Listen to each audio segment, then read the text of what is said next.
Good morning, good afternoon, good evening, wherever you are in the world. Welcome back to BYP TV. If you've joined us last week, you knew that we had a very special interview with Timea Van der Molen, and that was followed up by another interview with Tony J. Salimi, and they were focusing on an upcoming documentary called Living My Illusion. Well, today we have another very special guest. We have the third part of this amazing story. We have Timea Van der Molen. Thank you for coming. Thank you for inviting me. I've seen now Living My Illusion twice. Okay, so when I interviewed Joel, it was very much focused on his story, you know, how he felt about it, how the idea came about and formulated with him. Yes. So what I would really like to know is your side, and I think I would like to start just by finding out what was your reaction when he said, I want to film this documentary and invite these cameras into our lives? Well, in short, I was not best pleased, to be honest with you, because this is our personal life. This is my house, yeah, my family, my daughter, my cats, and he wanted to invite a camera crew who is actually following us around all day long, yeah, and film everything that we do and everything that we say. And I was like, oh, how can we do that? And yeah, I wasn't extremely sort of against it, but it's the way of working it out. How is that going to be possible? What are we going to say? And how is this going to look sort of natural and amazing and as it's supposed to be? You know, it is a documentary, so it's not a Hollywood glamour production. It is a documentary about our day-to-day life and about our coaching journey with Tony J. Salimi. So, going on to that point of the coaching, how I'm quite fascinated about the timeline. So from the inception of the documentary, yes, to the coaching, which came first? You know, it's a chicken and egg story here, sort of thing. So, yes, tell us more about that. Well, the coaching journey that came first. You interviewed Joe, so you know that he's got acting background, and this is something that is very close to his heart, and this is something he always wanted to do. But he met Tony 3 years ago. He went to see one of his speech. I think it was one of the inspired talk that Tony was taking part in, and they got introduced, and they had the initial coaching session at the time, consultation and the initial coaching session. And then this was about 3 years ago, and they started to work together. On the documentary as well, or just no, the that's just a coaching session, and I think it is initially started out as business coaching, okay, but it was a very fortunate situation to meet somebody like Tony, who is not just a coach. He's not, yeah, just a personal development guru. He's a mentor. He's a friend. He's a spiritual guide who can actually look at all aspects of your life, whether it's business, whether it's personal, whether it's spiritual, whether it's physical, and work on the alignment, work on to bring you back into balance, and help you with every little pieces around you that it seems at times that it's falling apart or it's just not working. Help you to bring all that back together and help you to grow from there.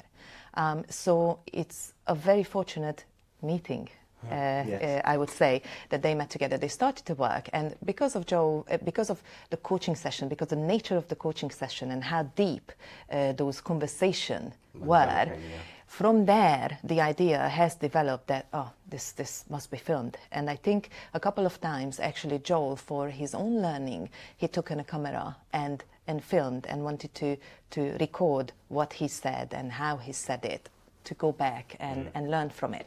And I think the whole idea born from there, after, yeah, starting the coaching session, that how amazing this would be if we could put this on film and create a documentary, a real life documentary about personal development, about coaching, and about our journey, what we went through.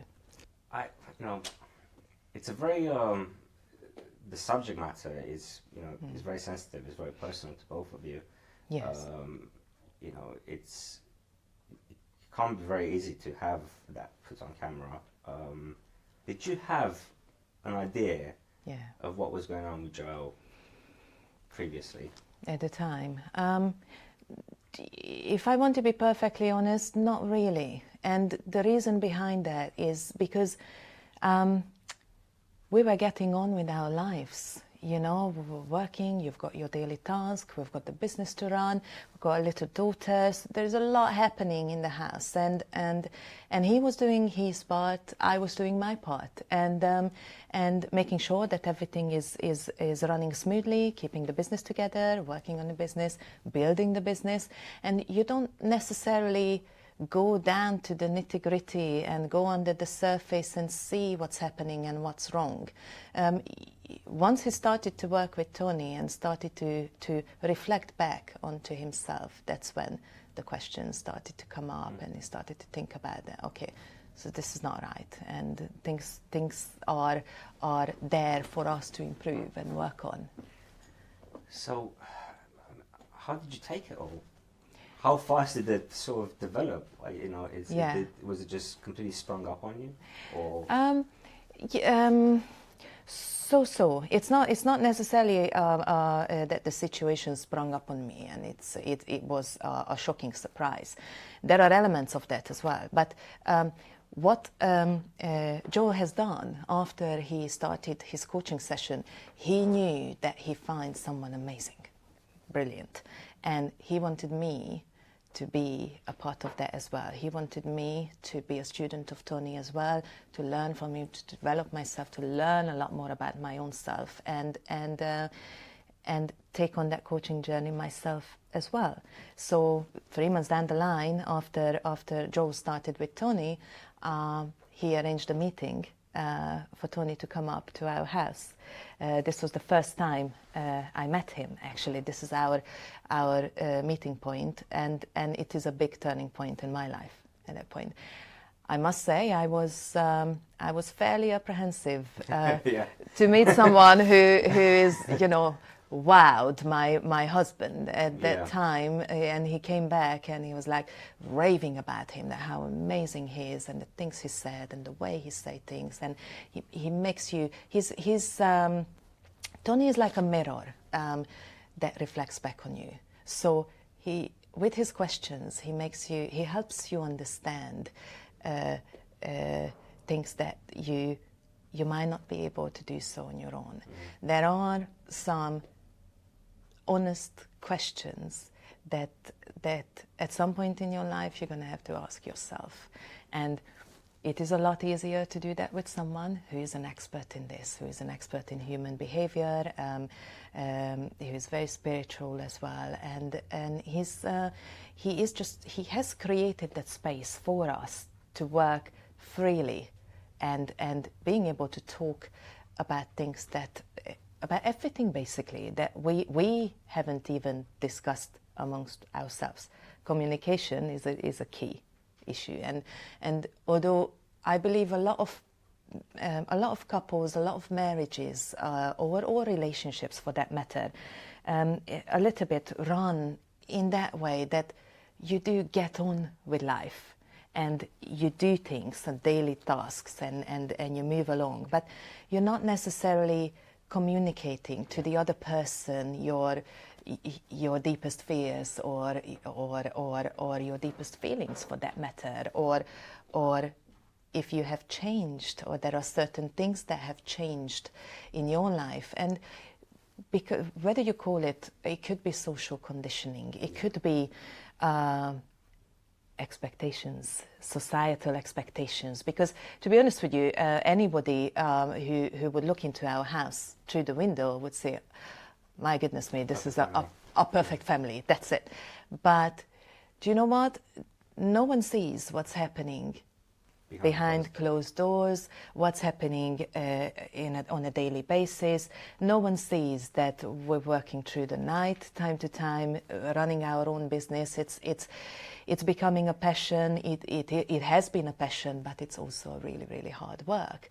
So it's not your 9-to-5 office setup where you go into the office at 9, you leave at 5, and you leave the problems behind. No. This is not like that. No, this is 24/7. This is weekends. We pick up the phone to our customers over the weekend as well and help them because we believe in that level of customer service. We believe in that the customers and clients who are with us, they are with us for about 6 to 8 years, and they stay with us because of that level of commitment and help that we actually promise them from day one. Okay, so you're in this relationship, you're husband and wife, but it's become more of a business partner relationship. Your focus is taken away from your sort of the way you personally interact with each other. Yes. And it's all about how you interact with your clients. Yes. I can completely understand that the 5 o'clock does not stop at 5. In fact, it never stops. Yes. So I can see how you can become very detached. So I have 2 questions on that point. The first is, do you have any regrets about how your new relationship dimensions, shall I say, between you and Joe are now? Or are you happier with how it is now? And 2, I want you to tell us about the first time you actually met Tony, your first impressions, because here's a man that bewitched your husband. So he did to a certain extent. Your husband went to a seminar, came back talking about someone completely different. I mean, you must have been something. So, what were your first impressions when you met him? Okay, so Joel invited him first time in our house, and I was a bit nervous. I was a bit apprehensive because I heard wonderful things about him, and I was a bit scared to meet him, to be honest with you. But I'm coming from a culture where we are welcoming people in our house at all hours, basically, with table laid down. So I was cooking dinner, and he turned up with Joel, and he turned up on my doorstep with a big bunch of flowers and a cuddly toy for my daughter, and an enormous smile on his face. He walked in and he gave me a big hug. And at that point, I knew that I met someone very, very special. It's like that instant connection that you, I believe, very rarely feel with another human being throughout this life. And we just clicked and connected then and there. And I knew that I'm going to be fine. And I understood at that point why Joel is so amazed by all the teachings and all the knowledge. And of course, I came to learn all that as well. And the decades of knowledge that he built is just, it's amazing. And the way how he's parting with that knowledge and how he's guiding all of his students is incredible. So how do you feel about the new relationship? Because Tony had a big hand in shaping it. Yes. I mean, I spoke to him about this as well, and he says he's not shaping it. He's basically holding a mirror. He's used the same exact words, actually. Yes. So he's guiding. Yes. But he still had a part in it. So are you glad for it? Is there things you regret, or is it literally much better than it was before? What's your view on that? I think I would answer to the first part, the regret. At this point of my life, the word regret means something very different than it did before 3 years ago, before I started to work with Tony. I believe that now, and I think this way, I'm shaping my way of thinking this way, that if someone is regretting things, that means instantly for me that I live in the past and I'm looking back what's happened in the past, and I'm not living in the moment, in the present, and I'm not looking ahead what could happen in the future. So regret is something very different. I am shaping my own way of thinking. That's not something that exists. What does exist is going through experiences. That's all it is. You are going through different experiences. Yes, there was a lot of pain, a lot of tears. I went through an enormous amount of pain. But with Tony's help, this pain is something that I worked my way through, and I got to that stage of my life where I feel happy, and I think this is the best decision that we could ever make. Because in reality, when you live with someone for 10 years, 12 years, you get to know that person inside out. You get to love that person inside out. You care for that person very much. And I don't think either of us, Joel or myself, had the intention of making each other unhappy, because that's not the aim, is there? So Tony had an enormous part in shaping that relationship and shaping where are we heading to now. And we're still working with him. There are still coaching sessions that we're taking part, and we're still working on our communication, our friendship, our business relationship. There is a lot of work still need to be done to where we would like to be. But because two people that were so... That's right. Every single aspect of your life was professional, personal. That's right. Friends, family, everything was as one. So you're as both one, living as one person. So it, but you know, I'm a great believer in seeing the learning in whatever you do. So yes, there are regrets, possibly. There are always there is always pain, and then the other side is pleasure. One of Tony's quote from his book, The Path to Wisdom, is that pain and pleasure always comes in equal measure. One doesn't exist without the other one. And once I understood that, things were different. It made so much more sense once you actually able to balance your perception and you say, okay, I understand now. I understand how it works. But it does take work. This is not something that happens from one day to another. It's a process. It's changing your way of thinking. It's shaping how you feel, shaping your emotions. There is a lot of learning going into that. Self-education is always... It is with an excellent mentor, an excellent guide who can actually create that space, because you were touching upon this previously, that how much part he had in. He had a major part in this. He created that space for us, that safe space that we can actually speak with each other. We could tell each other things that we would never be able to say before. So. That's right, because he was holding that space for us, that it is okay to do so. Whether it's painful or not, it does not matter. One of the things I'm learning, and my desire to be the master of it, is my emotions. And I think for many women out there, I can only talk about myself, but we are emotional beings, and I think that is a great part in this story, where me learning about my emotions, how they come about, what are they doing, how can I shape them, how can I change the way or the flow of those emotions. That's a big part of my learning, and this is going to be part of the next episode as well, because I'm sure this will be your next question. Well, I have one more question before that, actually. I think you kind of touched on it already, but to anyone who's watching this interview, or in fact goes and sees Living My Illusion, what do you want to tell them about life coaching? Go do it.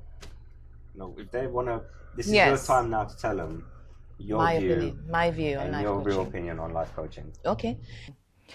I think when I started with Tony, I knew very little about life coaching. I knew the basics, what everybody knows about it. Celebrities has got life coaches, sport people has got life coaches, but I didn't really knew the full extent of it. What could this mean to me? But of course, I met Tony, and things have changed from there, and I understood that that he could be helping me on so many different levels that I could never imagine. So he's someone who could give me advice on business. He's someone who can give me advice about my personal life. He's someone who can advise me spiritually. If I have any physical illness, he's a healer as well.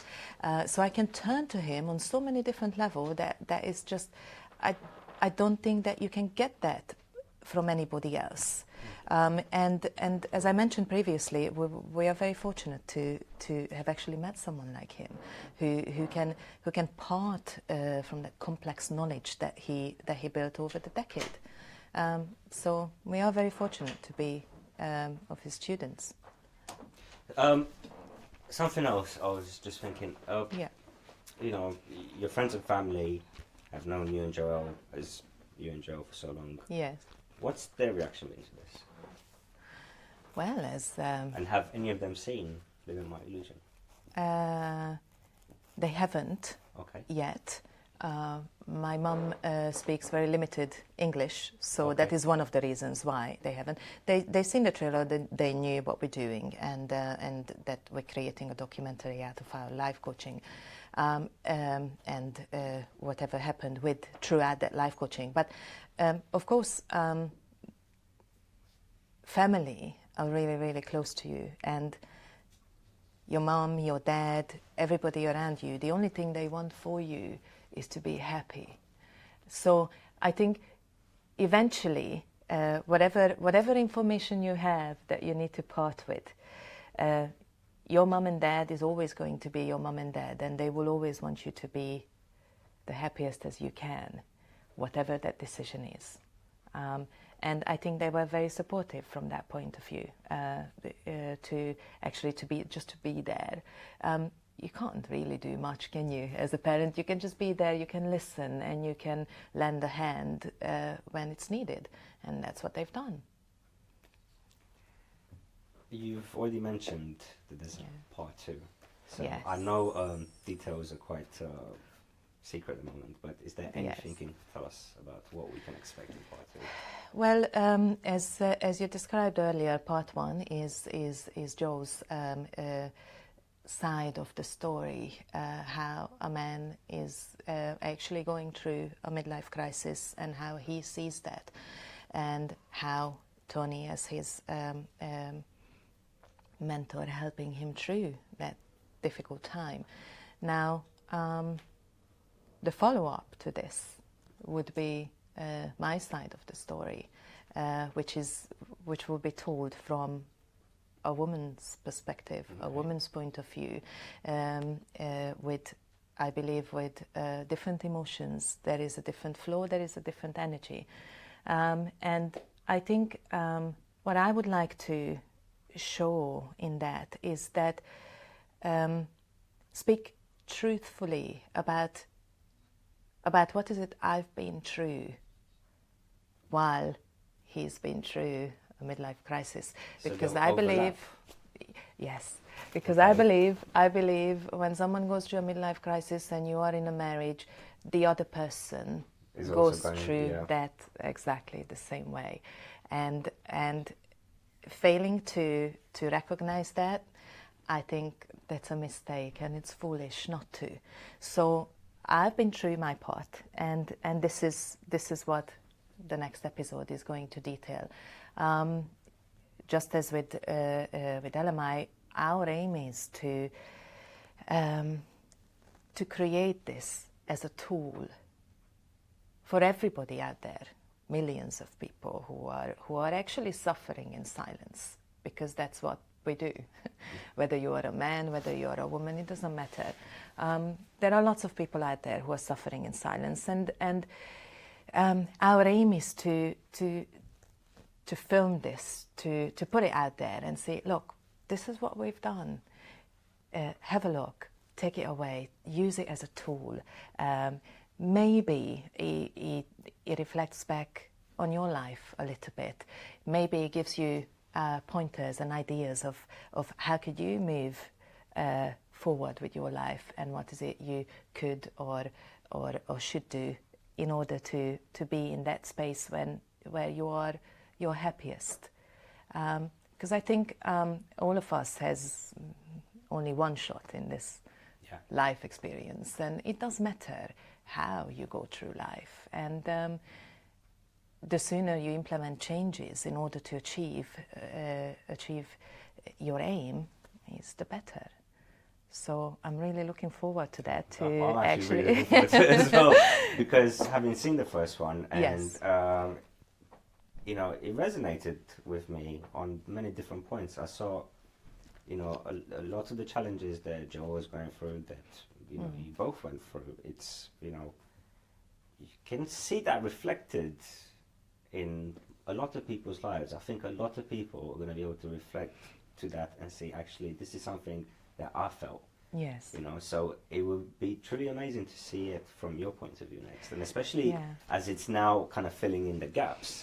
I think it's going to be actually even more powerful than the first. Yeah, I understand how you feel about this, because when we had we premiered this in London, we had two events arranged around this, and we were a bit sort of nervous and apprehensive and seeing everyone would think. Yeah, what would people's reaction be, and what they would say, and what are the questions. We had a Q&A after the screenings, and what were the questions. And do you know what?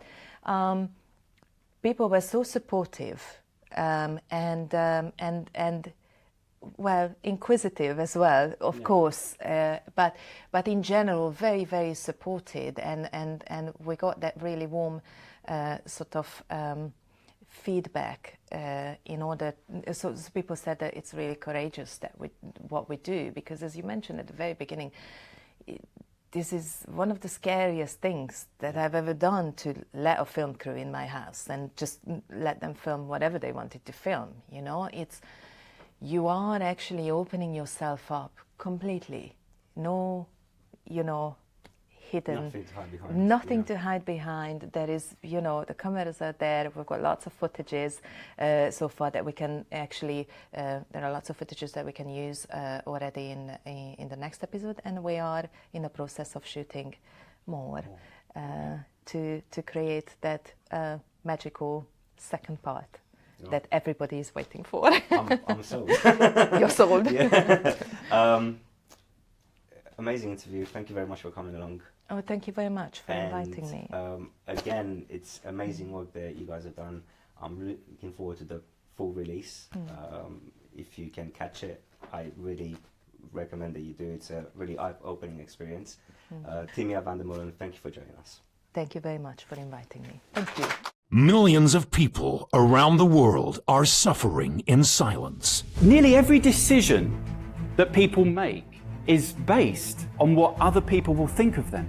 Inside of me, I knew that this wasn't right. With the help of Tony J. Salimi. His way of being and acting and behaving, it was concealing something deeper. One man has the courage to make a change. I was going down this road that was a lie. Joel, tell me about how do you feel about your daughter? When I speak to some fathers and they say, oh, it's just like the best thing, and you hear people say, oh, it's the best thing. I don't see that. I don't have that. There's part of Joel that no one knows. I have built a prison for myself. But I have to get out.